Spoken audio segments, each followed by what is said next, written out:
2026-এর নির্বাচন যথেষ্ট জমে উঠেছে। একেবারে দ্বিতীয় দফা নির্বাচন আগামীকাল, অর্থাৎ আজকে রাত পোহালেই কিন্তু নির্বাচনের দামামা। তাহলে সেই পরিস্থিতি কিরকম হবে, সার্বিক বিষয় নিয়ে কিন্তু আজকে আমাদের 2026-এর ব্যাটেল আলোচনা চলছে। তবে এই মুহূর্তে স্টুডিওতে আমার সাথে যারা উপস্থিত রয়েছেন তারা তো আপনাদের সাথে আলোচনায় রয়েছেন। এই মুহূর্তে আমি যাকে স্বাগত জানাবো, বিশিষ্ট সাংবাদিক অরূপ কালী এই মুহূর্তে আমাদের সাথে যুক্ত হচ্ছেন। অরূপ দা, আপনাকে স্বাগত জানাই ওঙ্কার বাংলায়। এবং 2026-এর এই বিধানসভা নির্বাচন নিয়ে আগেই আপনার কাছে প্রশ্নে আসব যে উত্তরবঙ্গে মোটের ওপর শান্তিপূর্ণ নির্বাচন করিয়ে ফেলেছে নির্বাচন কমিশন। একদিক থেকে তাদের এটা জয় বলা যেতে পারে, যেমনটা তারা আশ্বাস দিয়েছিলেন মানুষকে। তারা আশ্বাস দিয়েছেন দ্বিতীয় দফার নির্বাচনও শান্তি এবং সুষ্ঠুভাবে করার, শান্তিপূর্ণ সুষ্ঠুভাবে করানো, কিন্তু আদৌ কি সেটা সম্ভব হবে? সংবাদের শিরোনাম কি তাই বলছে? আমরা চাই যে নির্বাচন অবাধ এবং সুষ্ঠু হোক।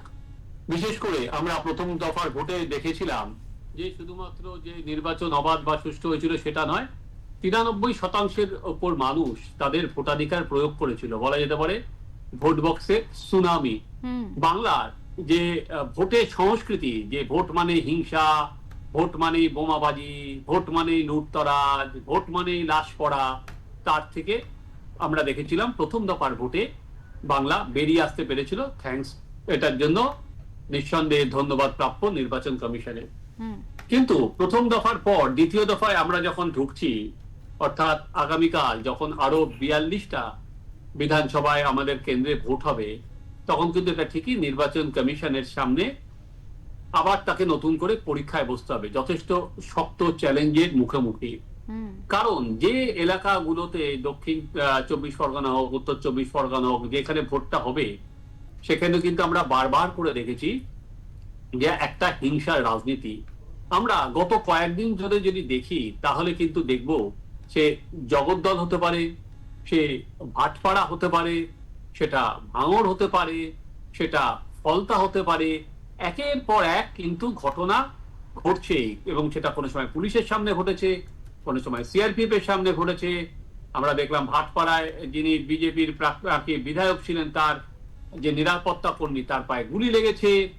ফলে একটার পর একটা ঘটনা কিন্তু হয়েই চলেছে। এবং আমরা যখন এই আলোচনা করছি তখন তো ফলতা কেন্দ্রটা সব জায়গায় ঘুরে বেড়াচ্ছে। সেখানে যে ডায়মন্ড হারবার কেন্দ্রের পর্যবেক্ষক, তিনি প্রতি বাড়ি বাড়ি যাচ্ছেন, তিনি ক্রিমিনালদের খোঁজ করছেন। তা ফলে একটা যে জায়গাটা মানুষের মধ্যে যেটা দেখা গিয়েছিল প্রথম দফায়, সেটা কিন্তু কমিশনের চ্যালেঞ্জ। দেখুন, সব থেকে বড় কথা হচ্ছে এই যে দক্ষিণ 24 পরগনার বিভিন্ন ক্যাচমেন্ট এলাকা থেকে ভোটারদের নিয়ে আসা এতটা সহজ এটা হয়তো নয়। কারণ বিভিন্ন জায়গায় যদি এইটা শুধুমাত্র নির্বাচন কমিশনকে চাইলেই তো হবে না যে অবাধ এবং সুষ্ঠু ভোট হোক, তার সঙ্গে রাজনৈতিক দলগুলোকেও চাইতে হবে, তাদেরও সদিচ্ছা থাকতে হবে। তো কোনো রাজনৈতিক দল যদি মনে করে যে হিংসাই আমাদের ভিত্তি, এই হিংসার ওপর ভিত্তি করেই আমরা ভোটের বাক্সে তার সুফল তুলব, তাহলে স্বাভাবিকভাবেই সেখানে নির্বাচন কমিশনের কাজটা অনেক কঠিন হয়ে যায়।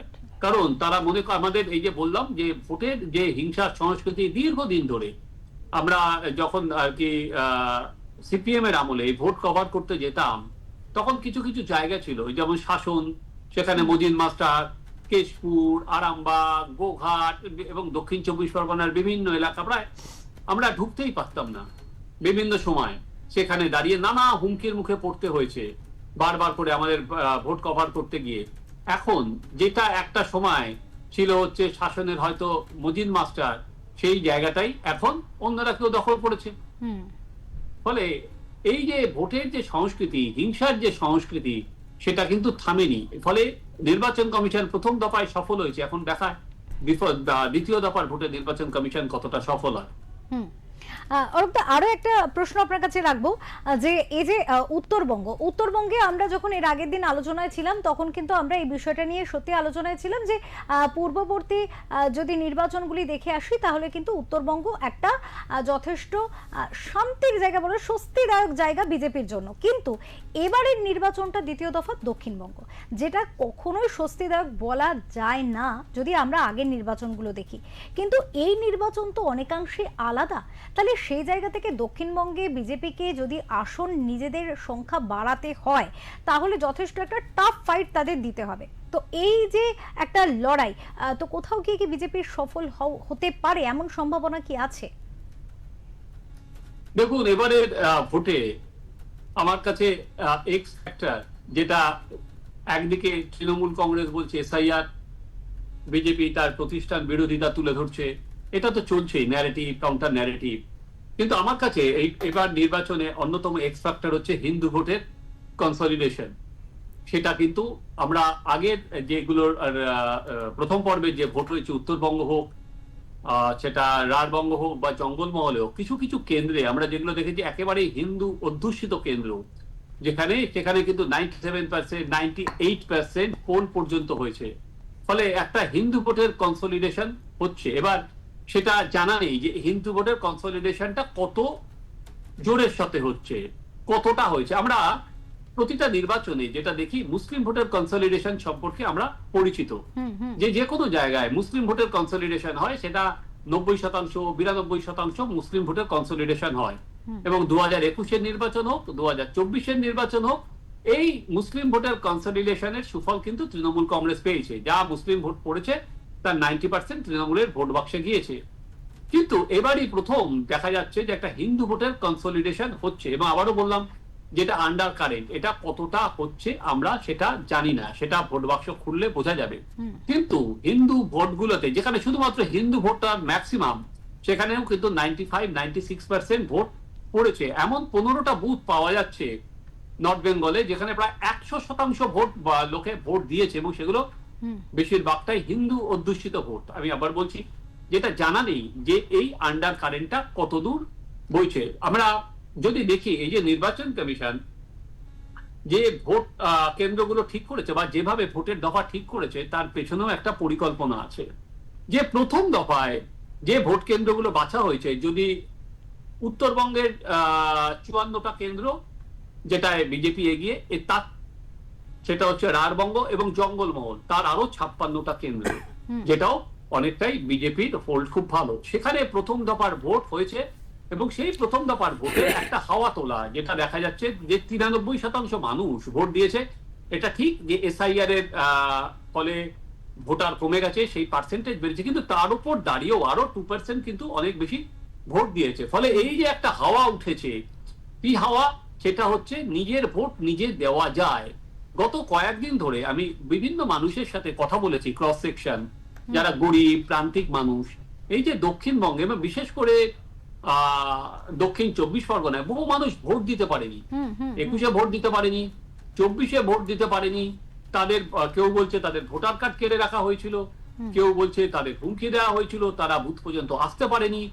তো এই মানুষগুলো কিন্তু এবার সেই ভয়টা জয় করে বুথ পর্যন্ত যাবে। আমরা এসআইআর নিয়ে যেমন বলছি যে 90 লক্ষ মানুষের নাম বাদ গেছে, তার মধ্যে মৃত আছে, স্থানান্তরিত আছে, ডুপ্লিকেট আছে, কিন্তু তার সঙ্গেও আছে 27 লক্ষ মানুষ যারা এখনো ট্রাইব্যুনালের নামটা ঝুলে আছে।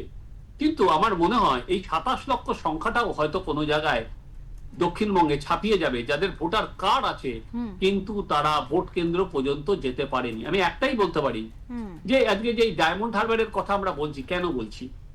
কারণ এই ডায়মন্ড হারবারে 2024 সালে আমরা দেখেছিলাম যে যিনি সাংসদ 7 লাখের উপর ভোটে জিতেছিলেন, এবং কিছু কিছু এই যে ফলতা বা কিছু কিছু কেন্দ্রে তিনি সেখানে 99% ভোট পেয়েছিল। 99%, কোনো জায়গায় 95%, কোনো জায়গায় 99%। এবং আমরা ভোটের পর নানা অভিযোগ এসেছিল যে যেটা ইভিএম, সেখানে অন্যান্য যারা প্রার্থী আছেন তাদের নিকোপ্লাস মারা আছে, লোকে ভোট দিতে পারেনি। নির্বাচন কমিশন কিন্তু তখন থেকেই পিন পয়েন্ট করেছে ডায়মন্ড হারবার জোনকে, এই যে 7টা যে বিধানসভা আছে, সেই জন্যই অজয় সিং শর্মাকে ওখানে পাঠানো হয়েছে, যিনি আর কি এই দুষ্কৃতীদের অন্যতম জম হিসাবে উত্তর প্রদেশে পরিচিত। তারপরে কি হবে বা না হবে সেটা পরের কথা। কিন্তু একটা হিংসা মুক্ত ভোট কতটা হবে সেটা এখনো কিন্তু আমি সম্পূর্ণভাবে বলতে পারছি না যে উত্তরবঙ্গে যেভাবে ভোট হয়েছে দক্ষিণবঙ্গেও একইভাবে সেরকম হিংসা মুক্ত ভোট হবে। কারণ এখনো পর্যন্ত কিন্তু নানা ধরনের ঘটনার কথা আমরা শুনতে পাচ্ছি, হুমকি শুনতে পাচ্ছি। ফলে যদি হয় সেটা তো নির্বাচন কমিশন জিতবে। এবং শুধুমাত্র হিংসা মুক্ত ভোট নয়, যে 93% ভোট পড়েছিল, মানুষ কি তার থেকে বেশি ভোট দেবে?